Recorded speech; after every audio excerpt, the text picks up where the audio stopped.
Yeah, good morning to all. It's obviously big week as I guess fall is ending and we move into the winter season of where football is still going on, obviously, but there's a lot of other sports that are getting kicked off. And I'd love to wish good luck to our Coach Jay and women's basketball and Bruce and men's basketball, and I know volleyball has a huge match coming up. So Coach Crouch and his squad were pulling for them also. So a lot of good things going on this week.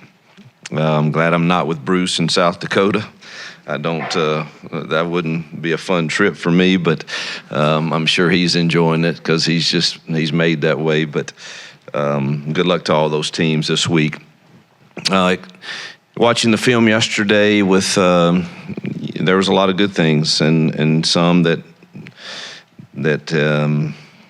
were not so good, and then some that had we made certain plays, the game would have been firmly in control. And I don't know that we can have those not go our way this week in Arkansas. Really impressed with them. I think they've lost 5 games by 1 score or less to really good football teams, and obviously they're coming off of a big win on the road in Gainesville, and I think they've got a lot of motivation, and it's a very scary team. I think they're doing a really good job. They're really good on defense, stopping the run, and obviously KJ's. I've had great respect for him for many years now, and knew him out of high school, and he's a great leader. And they've kind of gone back to playing like they did last year offensively, it appears. So, and they seem much more confident. So we got our hands full with that, excited about winning at Vanderbilt again. Thank our fans. I thought they were incredible, showed up, and really felt like we were at a neutral site game at worst, and really just never had any problem communicating or anything, and I think our fans were just incredible. So we're looking to become bowl eligible. I think that's big in year one. Jarquez has had some good games. Peyton has completed around 70% of his passes the last 2 weeks, and 5 TDs with 1 interception. That was a bad choice, but has been solid, and that's with several drops, really. I think we had 7 drops is what I tallied after watching the film. So we had 3 scores of 50-plus yards. That's the second time that's happened in 20 years. So we're starting to see some signs of some good things, but we got to clean up the ones that are not so good and make all the ones that come our way that we do have good calls and we execute it correctly. And you know, we had 2 touchdowns called back. Jarquez scored on 2 runs, both called back. Both were good calls. They were penalties. And just neither one had to happen. You know, not one time have we ever discussed cutting from the tight end position. Not one time, nor do we practice that. And then Rivaldo's hold on the last one that Jarquez ran in, it didn't have to do it. And so we've got to lock in and be a little more focused and clean some of that up, or those will hurt us in these upcoming games. First question, JG. Hey, you said last week that you were more involved in the game planning offensively. Seemed like, are you calling some plays now? You seem more involved in that on the game. Yeah, it's a collaboration. You know, I'm very involved but Monty's calling his share too, and it's a partnership, and kind of depends on how it's going, and you know, but I'm very involved with what's on the call sheet for sure, and what shouldn't be on there. You like a golfer watching putts fall. How important is just seeing plays happen and success on offense and just starting to kind of believe? Is that a big deal? Yeah, I thought you know, we played with some confidence and swagger last week, particularly the first half, and then you know, got off to a fast start. and was really optimistic about some of the. I really felt good about our. I work hard at explosive plays and the possibilities of those, and really felt good about our chances at having some explosive plays, and we should have. We did have. We had some, but it should have been more. And I think the more we're successful at doing that, the more confidence and swagger that our kids will play with.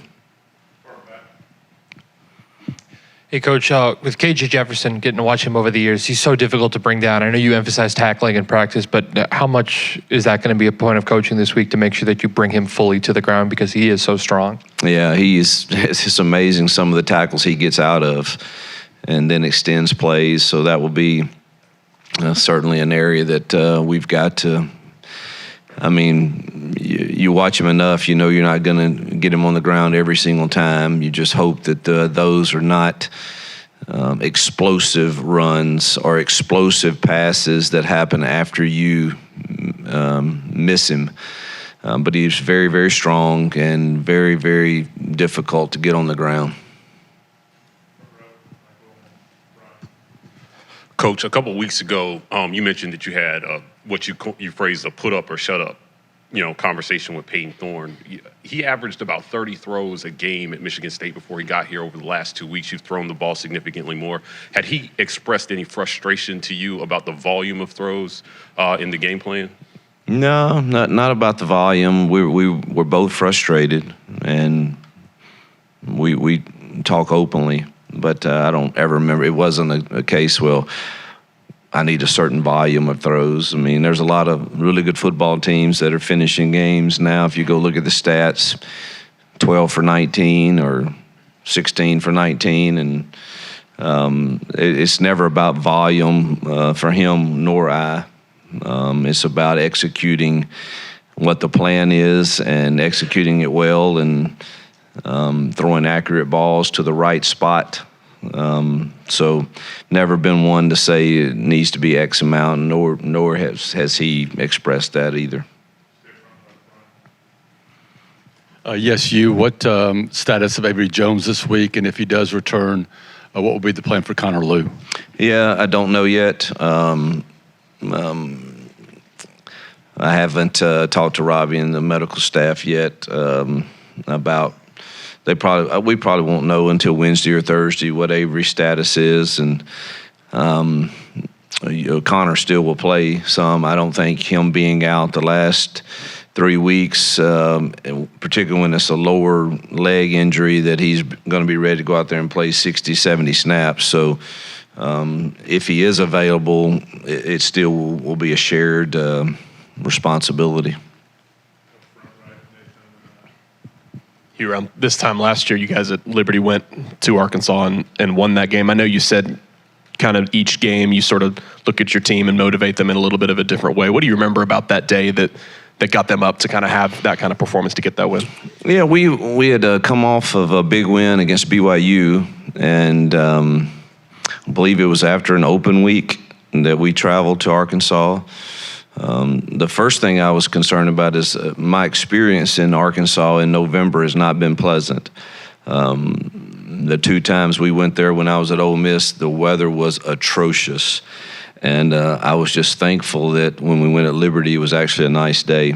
And it appears this Saturday is going to be fairly nice. I tell our teams the truth. And I remember telling them, listen, you're the underdog. You shouldn't win this game. But that's what makes it fun, to go and give it a shot and while you play the game. And you don't have to be better 10 times. You just have to be better that one day. And I can't remember exactly what our theme was that week or anything, but our kids played really hard that day, I know, and stopped their run pretty much. So there's something we need to do this week also. You mentioned Saturday about just wanting to look back at the film to see the offensive line and how they handled just different protection schemes, running backs, tight ends too. If you've done that now, kind of what did you think about it? Disappointed, truthfully, in our protection. just and again, when I say disappointed, I'm not saying O-line, running backs, quarterbacks. It was all of us. Peyton, I mean, the third down, I see exactly what's happening, and I just felt surely he sees, because we did a freeze, and the end was dropping, and the backer was coming, the safeties were rolling, and I mean, I know you see that, and we did not set the protection right on that, and I think he missed 2 protections. A running back totally, Damari missed an easy look, and then our O-line had 3 or 4 that were. And I'm not talking about just getting beat. I'm talking about we're not handling when they were really twisting a lot away from the back, and you have to get vertical to be able to pass that off and stay on the same level. And man, we were several times we were on different levels, and you're gonna get pressure in a hurry when you do that. So we were average at best. Hey, these past 2 weeks, was it more of the game plan going in that Peyton was going to play every snap, or was it he's just playing so well you're not going to take him off the field? Well, it was, this is what we're going to do offensively, and I believe Peyton's skill sets are the most prepared for what we're doing. It's not a negative toward anybody else. I think when you talk about playing with tempo, setting our protections, throwing accuracy with footballs, and understanding coverages, I think he's the farthest along in that. I think Holden had one heck of a week last week, and he can really spin it, and he's probably one that I think he's got a bright future.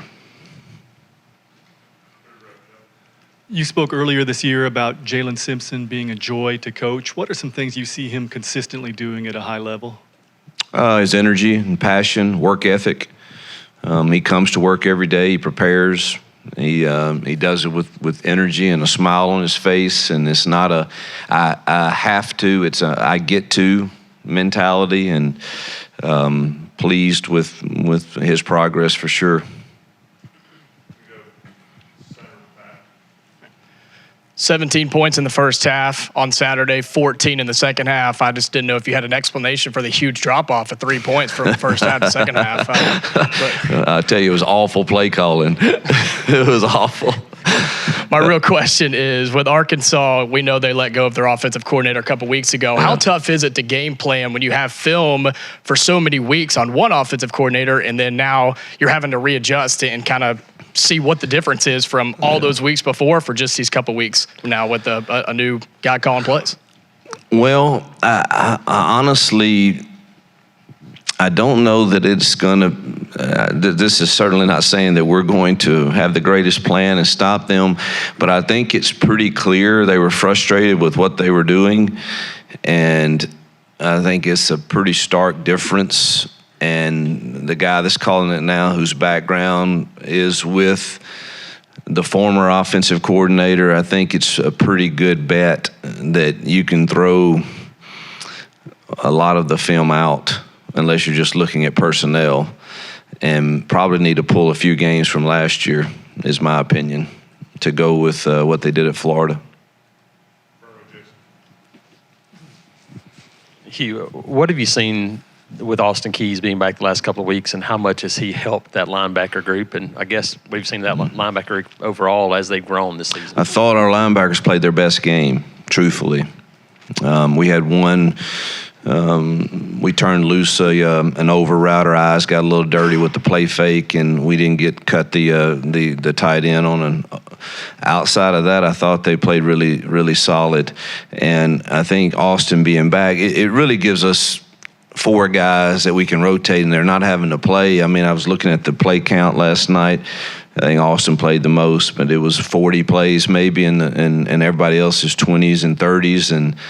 And I just think anytime you can do that on defense, especially, particularly in the front 7, you're gonna be fresher and better to take on what you have to take on in that box when it's not me having to play 50, 60 snaps. And so, number one, he's one of our better players.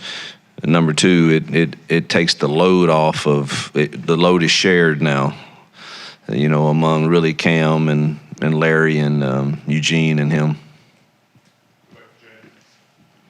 Yeah, on the topic of Peyton's pick six, when he gets back to the sideline and you say, what happened? Did he have an alibi at all? I love him. He said, Coach, I swear I just did not see him. So what do you say to that? Play the next play. It wasn't no excuse. It wasn't, I read the coverage wrong. He said, Coach, I just didn't see the guy. And I said, what do we always say? Don't throw blind. I said, you got it. Don't throw blind. And so, it happens to the best of them. He hasn't shown he has not shown that that's his MO, just to fling the ball to the flat and with the coverage standing there. So, he owned every bit of it, and obviously, I said, bro, my media guys want me to throw it when we're backed up. And so, you got to, bro, if I'm going to do that, you got to protect me, man. I said to myself, that's why you deadgum run the ball and then punt.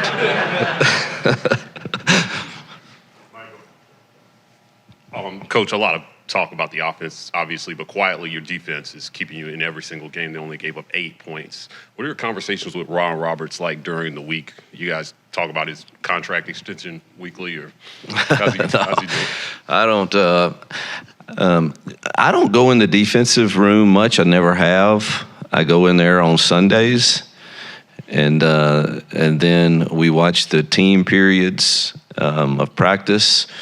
And then I go in there for recruiting, and then I go in there tell me what we're doing on third down and in the tight red zone. Because I have my hands full with recruiting and trying to help offense and manage our team. And I certainly I would screw it up for him if I'd got too much, but I can help him. I think he would say where I'm valued to him is I think he does a masterful job of calling a game, but I do think I helped him considerably on third downs and maybe in the red zone, maybe, but definitely on third downs because I can get a feel. I think I have a gift of saying I think you need to give me a whole player right here. I don't know what you call it, but just give me a whole player right here. And I think you need to go two here. Don't go man. I kind of got a feel for how the other team is what they're doing on third down, and so I don't get involved other than really on those scenarios. Got a couple more. But you hire people to do a job, and you get out of the way and let them do it until they prove they can or can't. And that's always been my philosophy. And I try not to get too in the way, but if I can help him, I'll ask him, you want me to, if you want me to tell you what I see right here, say so. He said, yeah, I'd love to hear it. I tell him, here's what I would do the next 2 third downs in medium. Here's what I'd do the next 2 third downs in long. As in, well, you play to your strengths, but yeah, you hire people, and you hope that you're not always right. I don't know that I've ever totally been right on every single hire that I've ever made, and you always are. You evaluate that every single year. But I think to this point, I'm pretty pleased with. We got good men in the building, and. I want folks that can drive our culture for sure. And then I think I've got to play to my strengths too, and that's something I'm still figuring out exactly what that looks like. Right here in the middle. You mentioned in your open, you've got 3 chances to become bowl eligible as you build this program in year 1. What does that mean for you in your game plan to get to a bowl game to postseason play in year 1? I'm not one to. I never set goals at the beginning of the year. I just think that the goal ought to be the journey and the process of how do you prepare every single day for those opportunities that are coming. Because you've all seen, we play in a league where a lot of things can happen, and you can have injuries that affect you, and you can lose. The ball just doesn't bounce your way one year. And so I want a group of men and young men around us that, man, every day let's just prepare to win this week and see what that says to us at the end. But I have been pretty open about the fact that I think going to a bowl game in year one is desired, needed, wanted. I don't know. It's kind of I want the extra practices. I want the seniors to be honored. I want our program, our fans, to still have the same energy. Moving into year two, and I think all of that, is a part of us getting to a bowl. We've been able to do that at each stop that we've taken over, and I want to do it here, and I think our kids want to do it here, but you got to earn it, and we don't have. This is not an easy game on the road this week for sure, and. So we're going to have to earn it, but it is something we have put out there as something we desire. Last question, front row right. I know you talked about Jalen McLeod a lot in the preseason and wanting to get him 100% these past few weeks with him feeling like he's at that point. He's been really good for y'all. Just what does that do to have sort of a reliable pass rusher on third downs? Yeah, he plays hard. He's having to play too many snaps. We still don't have the depth at pass rushing that we need, and but boy, he's made some.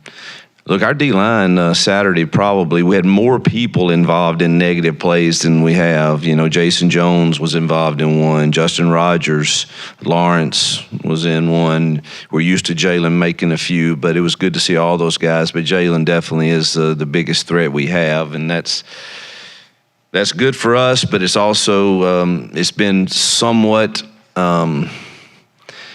When I'm game planning for somebody, and I'm sure vice versa, you're gonna, if you're not afraid of both sides, the slide side is gonna get sent to the best dude, and I think that happens a lot to him. Yep. Thanks, guys.